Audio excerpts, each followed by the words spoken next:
After reciting the korbanos, the practice is to recite a parak of Mishnayos, Eizehu Mekoman, and a brisa of Rebbe Yishmael.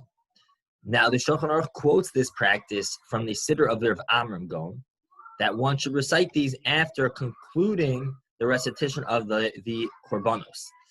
The reasoning given for by the Shulchan Aruch for reciting the parak of Mishnayos and the brisa is because the Gemara in Kiddushin writes that one should divide their time evenly, and what ultimately the conclusion of the Gemara is that one should learn Mikra, Mishnah, and Gemara. One should learn some Chumash, some Sukkim, some Tanakh. One should learn some Mishnah, and one should learn some Gemara every day.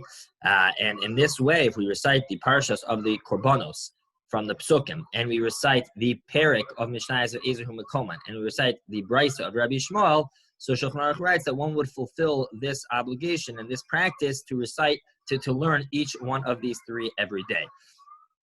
Now, if that's the case, so why these passages specifically? So the Mishnah Berurah brings, as far as Eizehu Mekoman, the parak of Mishnayos recited, the Mishnah Berurah brings two reasons. The first reason he quotes from the Torah, and that is that because seemingly the obvious reasoning that we just recited korbanos, and Eizehu Mekoman deals with all the details of the different korbanos, and thus it makes a lot of sense that would follow the recitation of the psukim of korbanos. In fact, there are some poskim, not all agree with this, but there are some poskim who suggest that if one does not recite all of the psukim, they could fulfill their minog or obligation even just by reciting the parak of Eizehu Mekoman. Others argue and say that that's not the case, but nonetheless, everyone agrees that one should attempt to say this parak. So that's reason number one.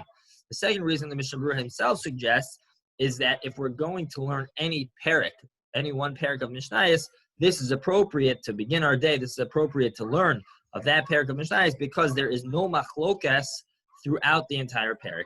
It is pure Torah straight from Moshe with no machlokas in the transmission whatsoever.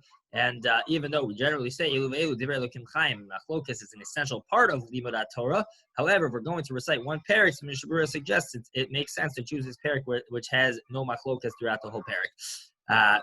The reasoning given for the passage of Rabbi Yishmael is because its placement in the Medrash and the Torah Kohanim precedes it precedes the discussion of korbanos. So again, we just recited the korbanos, we just recited Eizehu Mekoman, so it's logical to then continue with Rabbi Yishmael, even though Rabbi Yishmael itself is not talking about the details of the korbanos in the context of its location. It is right near the discussion of the korbanos.